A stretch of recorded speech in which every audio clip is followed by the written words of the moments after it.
Vamos a hablar con Juan José Bosquet, que es parlamentario andaluz de Vox por la provincia de Almería y además es concejal en el Ayuntamiento de Ejido. ¿Qué tal, señor Bosquet? ¿Cómo estamos?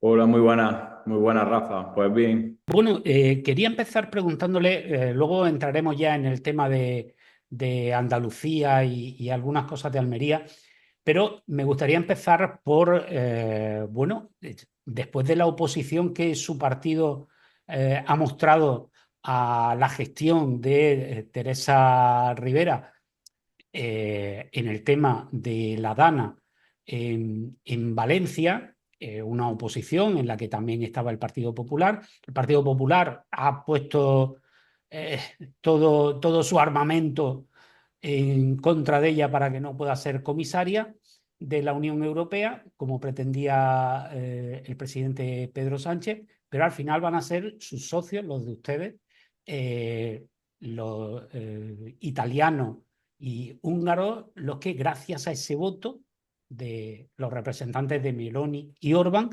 ella va a ser comisaria europea. ¿Eso no es un poco un contrasentido? Es decir, ustedes aquí están en contra de su gestión y sin embargo sí la van a apoyar allí. bueno, en cierta manera tienes razón. Va a ser apoyada por un sector conservador europeo, pero he de recordar que nosotros ya no estamos en el mismo grupo que Giorgia Meloni. Nosotros ahora pertenecemos a otro grupo, Patriot, en el que nuestro presidente Santiago Abascal es el presidente de ese grupo europeo.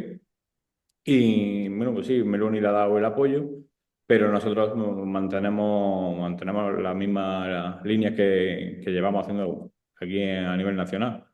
Estaremos totalmente en contra de que la señora Rivera esté de comisaria en Europa. Uh-huh.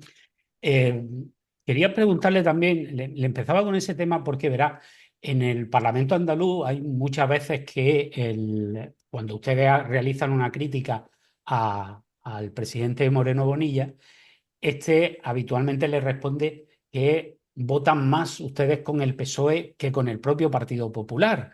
Eh, ¿Qué tienen ustedes que decir ante eso? Bueno, pues Porque también ustedes suelen decir que el Partido Socialista y el Partido Popular se ponen el muchas mismo, veces de acuerdo. lo mismo.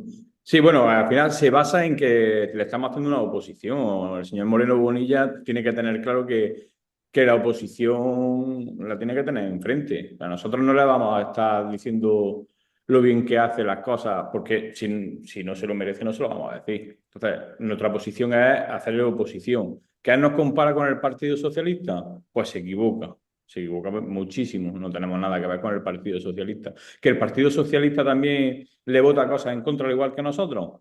Pues también hacen su oposición de otra manera, pero también tienen que hacer su oposición. Ujú. Y ustedes, por ejemplo, respecto a los presupuestos de la Junta de Andalucía, ¿qué visión tienen? Porque por parte del PSOE, bueno, ha subido el presupuesto en sanidad, ha subido el presupuesto en educación, pero para el Partido Socialista, que es, digamos, la otra oposición, eh, es todo insuficiente y tiene muchas carencias, como por ejemplo que dicen que va mucho dinero a la sanidad privada, a la educación concertada. ¿Ustedes qué opinan sobre eso? Bueno, nosotros realmente podemos estar de acuerdo. Nosotros sí es verdad que denunciamos también que el presupuesto lo vamos insuficiente en algunas materias, como bien has dicho, en sanidad o en educación. Sanidad, por ejemplo, con respecto a los últimos presupuestos, el gobierno de Juanma Moreno lo ha ascendido en 1.000 millones de euros. Nosotros lo que le solicitamos, dejando al margen el PSOE, claro está, nosotros lo que le hemos solicitado al gobierno de Moreno Bonilla es que el presupuesto para la sanidad lo equipare a la media nacional, que lo ponga en 17.000 millones de euros. De esa manera, el gasto El gasto sanitario por andaluz estaría en torno a los 2.000 euros, que sería equiparable a la media nacional. Y aún así, equiparándolo a la media nacional, estaríamos por debajo de 6 o 7 comunidades autónomas todavía. Ujú. Sí, pero el presupuesto respecto a 2024 ha subido un 4,4 y respecto al último del PSOE en más de un 40%. Son Bueno, cifras, son cifras que nos marean a todos, ¿no? No se es habla que de esto también se puede equiparar, 48.800 por ejemplo, millones. partiendo de lo que nos dejó el PSOE, de la herencia que teníamos del PSOE, a muy poco que haga el PP, siempre lo va a hacer mejor que lo que estaba haciendo el PSOE. Pero aún así, Rafa, te vuelvo a repetir, nos parece todavía que estamos muy por debajo de la media nacional. O sea, ya llevamos 6 años gobernando. Es cierto que los primeros años fueron muy difíciles porque había una herencia que era muy complicada de solventar. Pero después de 6 años debemos tener ya otras perspectivas y no estar fijándonos en lo que nos había dejado el PSOE anteriormente. Ujú. Bueno, la verdad es que los datos demuestran que el PSOE en concreto y la izquierda en general se equivoca cuando habla de que se destina más dinero a la sanidad privada, a la sanidad concertada, que cuando estaban ellos. Porcentualmente es menos. Es verdad que es más porque el presupuesto es mayor, pero porcentualmente se destina Menos. casi la mitad que antes. Quería preguntarle precisamente por eso, ¿a ustedes qué les parece el tema de la sanidad concertada, que el PSOE llama cuando está en la oposición privatización de la sanidad o privatización de la educación y cuando está en el gobierno dice concertación? ¿Ustedes como partido político qué punto de vista tienen sobre esto? Nosotros como partido político lo que vamos a defender siempre, pero tanto en sanidad como en educación, porque eso también nos lo achacan a nosotros. Nos dicen que nosotros siempre apostamos por lo privado, no es cierto. Nosotros el principal objetivo es apostar por una sanidad pública y una educación pública, pero sí nos tenemos que apoyar también en la sanidad privada o en la concertada. Porque al final, hasta que no equiparemos en personal y en medios, en edificios sanitarios, en edificios educativos, y tengamos una equiparación personal acorde, tendremos que estar apoyándonos en la privada. Porque, tenemos que derivar personas, si no las listas de espera serían interminables. Ahora mismo tenemos una lista de espera en Andalucía que de media rondan los 609 días para resolver un informe. Son una lista de espera insalvables. Si no nos apoyásemos en la sanidad concertada, pues, habría gente que no vería nunca su momento de llegar a una cita médica. Ujú. Bueno, por cierto, hablando de sanidad, Hospital de Poniente últimamente se ha puesto muy de actualidad porque, bueno, hay como dos visiones confrontadas. Yo le voy a contar la versión oficial o de la Junta de Andalucía y me gustaría escuchar cuál es el punto de vista que tienen desde Vox. El Partido Popular, desde el gobierno, dice que el Hospital de Poniente no solo pierde categoría, sino que la gana, que pasó de ser una agencia sanitaria a formar parte del SAR, que es un hospital universitario, que tenía una categoría que se podía equiparar con un nivel 4 y va a pasar a un nivel 3, que ha aumentado el personal, que han aumentado las inversiones, que ha aumentado los servicios. Sin embargo, ustedes, igual que el PSOE y que la izquierda y que los profesionales, por cierto, pues tienen otra visión. Sí, bueno, es cierto que la forma de categorizar el hospital ha cambiado. Antes era hospital comarcal y tal. Ahora, por lo visto, según la Junta, la forma de categorizar el hospital la van a cambiar del 1 al 5. Ellos dicen que no va a cambiar, pero nosotros lo que hemos hecho es sentarnos con los profesionales. Entonces, nos hemos puesto en contacto con el Colegio Oficial de Médicos y nosotros estamos denunciando lo que nos está trasladando el Colegio Oficial de Médicos. No es que se vaya a perder personal, no se va a perder el número de personal, pero sí es verdad que van a perder unidades. unidades como hematología o la unidad de medicina tropical, corre un serio peligro de que desaparezca. Y le hablo de la unidad de medicina tropical porque es una unidad puntera, tanto de referente a nivel nacional e internacional. De hecho, es la única unidad de medicina tropical que hay en Andalucía. Y, y sí, Sí. lo que nos trasladan es eso, que se pueden perder ciertas unidades de referencia en el hospital de Poniente. Al final, si esas unidades las perdemos, pues quedaremos en la misma categoría que como si fuese un hospital comarcal, que era lo que teníamos antiguamente. Ujú. Sí, pero eh, usted que es parlamentario y también es concejal, ¿cómo valora la posición del alcalde elegido, Francisco Góngora, en este asunto? Pues, sin ir más lejos, en el último pleno ordinario que tuvimos, yo mismo le hice esa pregunta al señor Góngora y me dijo que no tenía conocimiento, que se tenía que sentar con la señora consejera, porque él no tenía el conocimiento real de lo que iba a pasar con el hospital de Poniente. Ujú, Yo, como concejal de elegido, para mí, el perder estas unidades aquí en el Poniente, ya no solo de elegido, sino en la comarca. Porque cuando se tenga que desplazar, por ejemplo, desde Adra al hospital de Torre Cárdenas, un paciente para oncología, pues ya me dirá ujú. si no va a Sí, ser perjudicial, no solo para el elegido, puedo repetir, sino para toda la comarca del Poniente.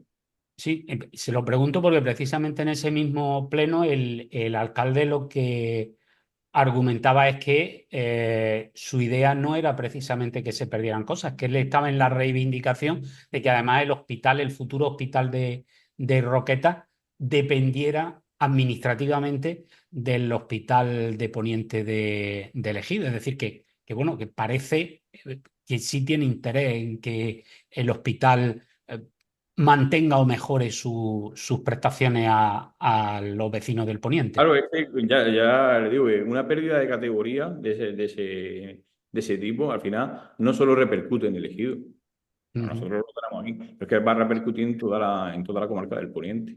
Ujú. Hablamos de educación.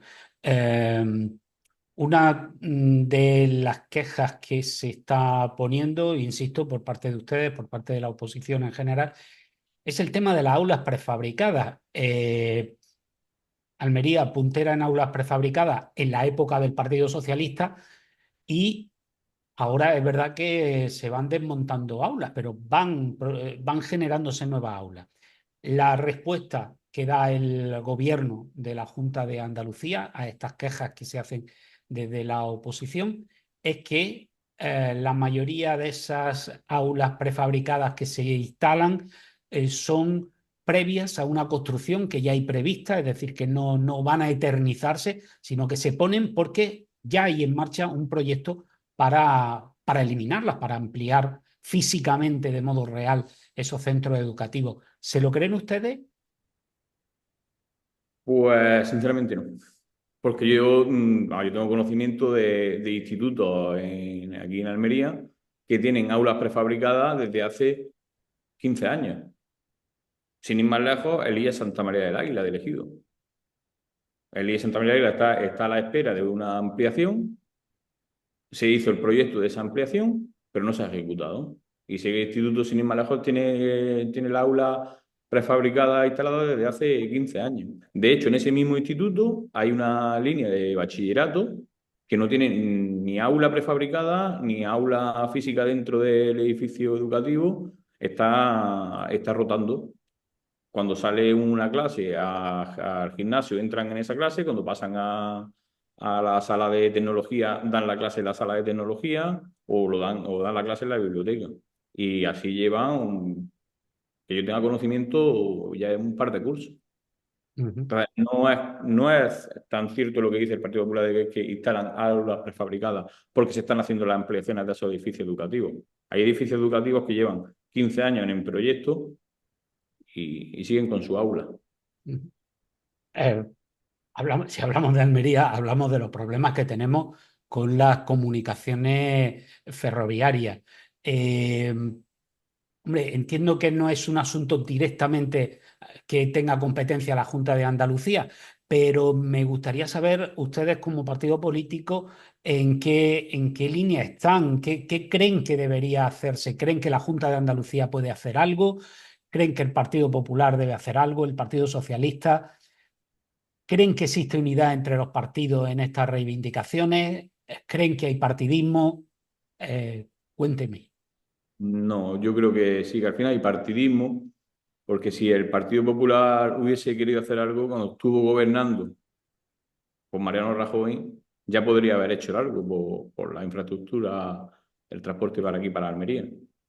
La línea del AVE se espera que llegue en 2028. ¿Cuántos años nos llevan prometiendo? Pero le han prometido lo mismo el Partido Popular como el Partido Socialista.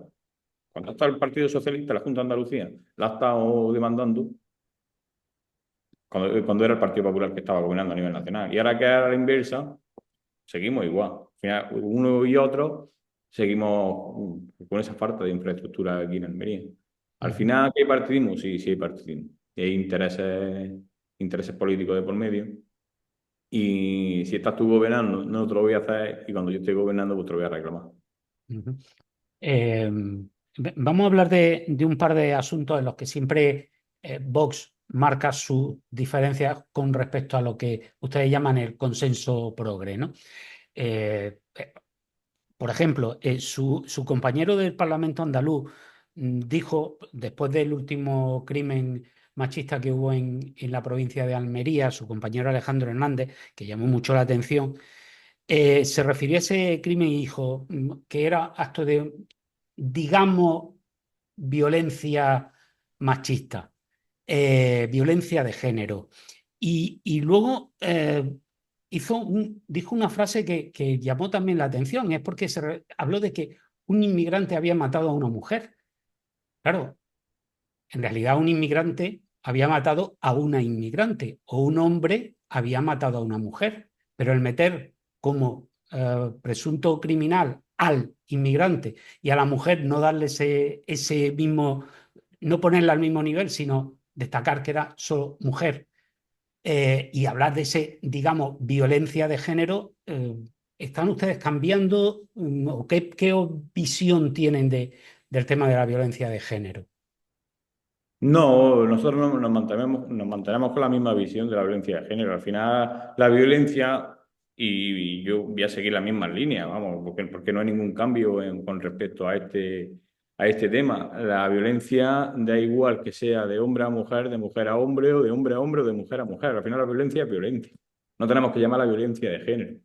Al final, cuando catalogamos violencia de género, nos estamos refiriendo solamente a la violencia que hace el hombre sobre la mujer. Cuando violencia da igual de la parte que venga, que la tenemos que denunciar igual, sin ningún, sin ningún, Yo, sin ningún aviso. yo podré, discrepo, usted ya lo sabe, discrepo de usted porque podría ponerle ejemplos legales muy diferentes. No es lo mismo que un adulto golpea a un niño Por que un supuesto. niño golpea a un adulto.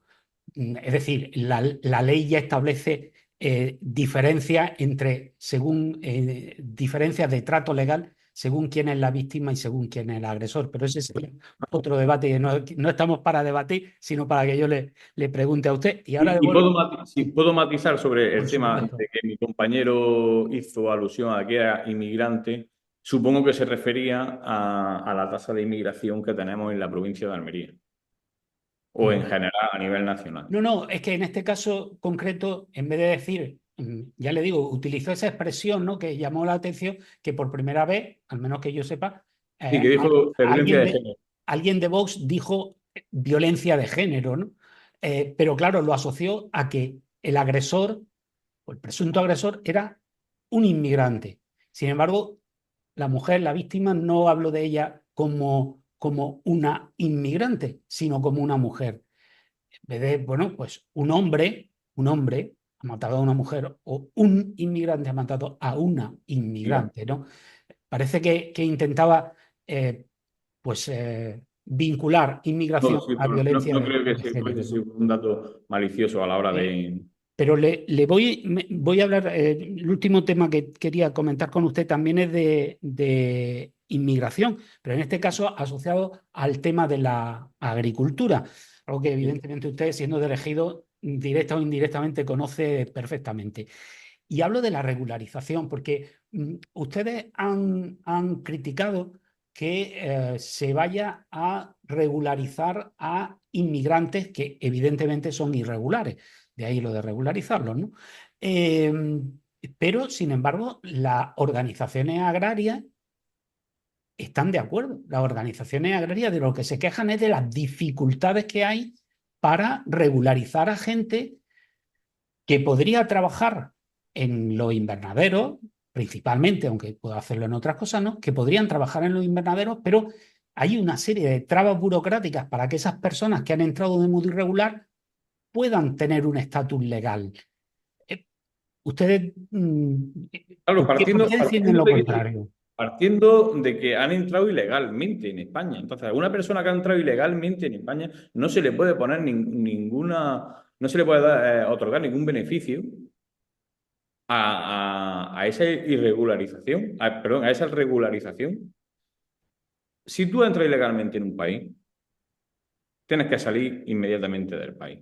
Ahora bien, si nos centramos en el tema de la agricultura, es cierto que aquí necesitamos mano de obra, pero vamos a traer una mano de obra con contrato en origen, que entre directamente en España legalmente. Porque si no, lo que estamos haciendo es un efecto llamada.